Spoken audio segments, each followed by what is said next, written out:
What's up viewers? What's up keepers? It's me, Chi! Welcome back sa channel ko. Isa na naman unboxing video ang gagawin natin ngayong araw. Pero bago ang lahat, syempre, papasukin natin magandang intro, pasok!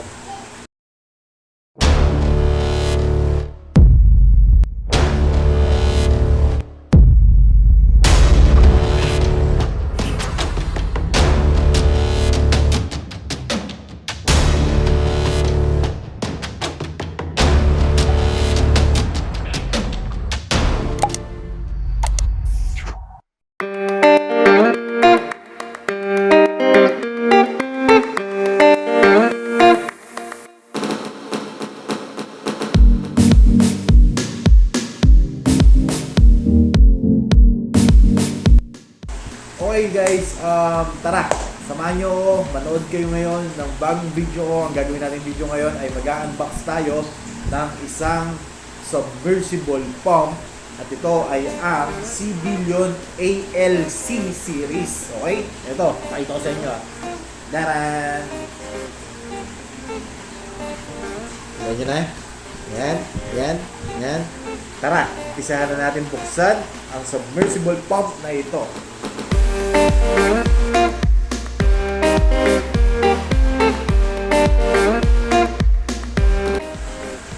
Okay, tara. Ito ang bubuksan natin ngayon. Seabillion ALC 8000. So yung 8000 LPH ang i-unbox natin ngayon sa video na to. Okay? So meron siyang tatlong model. ALC 8000, ito nga, ALC 10,000 and ALC 12,000. Okay, ang makikita natin dito sa box, quiet German technology, high quality plastic durable for fresh and salt water, large flow, high lift, energy saving. Yun yung importante doon. Ano pa ba? Dito naman sa taas ng box, sobrang tahimik daw nakalagay. Play the mute silent, water leaving protection, energy conservation, large flow rate. Nasabi na kanina yan, dalawa na yan. Multi-frequency converter. Okay? So tara, umpisahan natin buksan.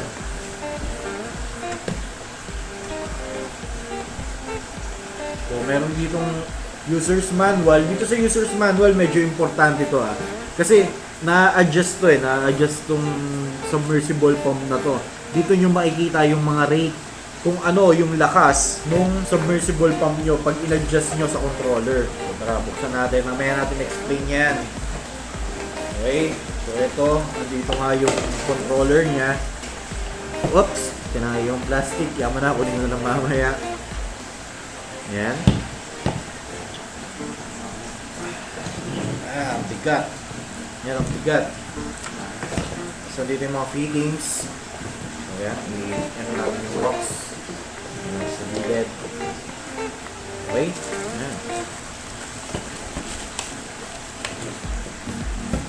So ayan, ito yung mismong submersible pump niya. Bigay natin yung sukat. Madalas kasi may mga nagtatanong kung ano yung sukat. Kina-check nila kung kakasya kasi sa sump. So ang sukat na ito, around 8.5 to 9 inches yung length. 9 inches yung length para may allowance ka na. Tapos yung height niya is 5.5 inches. Okay? Pero syempre, lalagyan mo na ng tubo yan dyan. So hindi naman big factor yung height.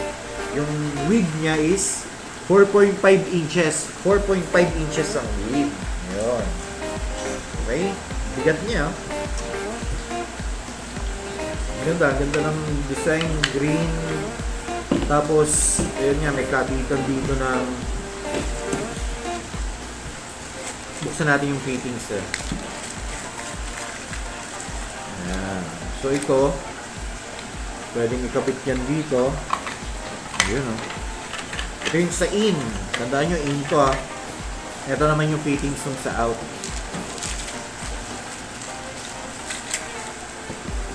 Yan, nagkasama na rin siyang ano ba tawag dito? Gasket ba yan? So hindi na natin siya masyadong hihigpitan. So ganyan yung magiging forma niya. Tapos Ito, meron na siyang parang paa dito para hindi masyado maingay, ma-vibrate pagka umaandar. Okay? Tapos, ayun nga, ang nakalagay dito, kita ba sa camera? Hindi ko alam kung mababasa nyo ha. Kaya natin focus. Ayan, ang nakasulat dito, yun nga, yung model niya is ALC 8000. Power niya is 60 watts. Tapos, yung rating niya is 8,000 liter per hour. High max is 5 meters. Voltage niya is 230 to 240 volts, 50 to 60 hertz. Okay? So, yun. Ayun lang. Tapos, eto nga, ipakita na natin yung controller. Ayan. So, na-adjust yung gear niya eh. Meron din siyang feeding time, kagaya ng Jebaw na gamit ko. Ayun guys, ito, regarding dito sa controller, gaya ng sabi ko sa inyo kanina, importante na basahin nyo yung user's manual. Nandito naka-explain kung para saan yung mga function nito, lalo na sa model, sa gear, and sa feeding. Tapos yun nga, yung feeding niya, parang Jebaw din to eh. Parang 10 minutes yata to. Pag pinindot mo to, 10 minutes siya mag-o-off. Tapos after 10 minutes, yun nga, mag-automatic on na siya. Ginagamit yan para pag nagpapakain ka, hindi mahigop nung submersible pump yung pagkain. Tapos ang pinakamagandang feature nito ng submersible pump na to, ito nga yung protection function niya. Ang nakalagay dito, the system has the blocking protection, waterless function. So yun, kung wala siyang tubig, hindi siya gagana. Hindi kagaya ng mga ibang submersible pump na nasisiraan kayo pagka natuyuan. So ito hindi, mag-automatic siyang mag-shutdown. Tapos makikita nyo sa display, may error na lalabas dito, ERR. So ayan, pakita ko na sa inyo uli. Bago natin idaldal-daldal yung mga features niya. Ito na nga. So yan lang siya, ganyan lang siya. Okay?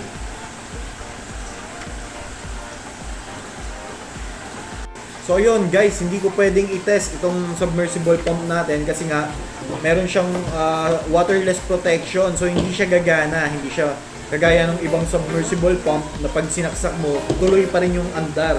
So yun yung kinaganda nito at yun ang isa sa mga feature ng submersible pump na to na nagustuhan ko.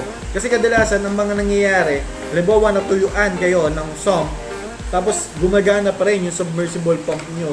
Ang nangyayari, nasisira yung submersible pump nyo. Kaya yun, talo kayo kagad, kailangan yung bumili ng bago. So dito, sa submersible pump ng Civilion ALC series, hindi mangyayari sa inyo yon kasi nga, mag-automatic siyang mamamatay. Tapos, itong controller, ayun, gaya ng sabi ko sa inyo kanina, may feed mode siya. Tapos, meron din dito model. Yung sa model, nandun siya sa manual. Hindi ko na masyadong i-explain. Tapos, yung gear, minus and plus, meron kasi siyang 12 gears. Ganon karami ang pwede nyong i-adjust dito sa submersible pump na to. So dito sa submersible pump na to na 8,000, pwede siyang gumana sa pinakamababang rating na 3,500 liter per hour, which is 15 watts. Ganon. So from 8,000, pwede mo siyang ibagsak hanggang 3,500. Ganon kahaba, ganon kalayo yung pagitan ng kayang i-adjust ng submersible pump na to. Okay? Kung tatanungin nyo ako kung nagamit ko na ba to, honestly hindi pa, kasi nga naka-Jebaw ako. Siguro kung bibigay ang Jebaw ko, ito ang ipapalit ko. Pero based sa mga umorder sa akin neto, marami-rami na rin kasing umorder sa akin neto, lahat ng feedback nila sa akin, ang lakas. Ganun kalakas talaga. Totoo. Ito, yung Civilion talaga na submersible pump, ito yung pump na medyo malapit sa katotohanan eh. Maraming submersible pump dyan, pero hindi siya true rated. Ha? Kumbaga kung tech ka or IT ka sa mga PSU power supply, di ba may binibiling true rated power supply? Ito yung submersible pump na ganon, yung malapit sa katotohanan. Kumbaga sa ibang brand, Rio yan, Rio. Pero ang Rio naman is medyo mataas ang wattage, tsaka medyo pricey. Pero maganda rin ang Rio. Walang problema sa Rio kasi ginagamit ko rin yan dati. Yun nga lang ang concern ko sa Rio is yung wattage niya and price. Okay? So ayun guys, maraming salamat sa panonood. Kung bago lang kayo dito sa channel ko, huwag mong kalimutan mag-subscribe, i-share, i-like ang mga video ko. Okay, maraming salamat ulit. Bye-bye. Bye-bye.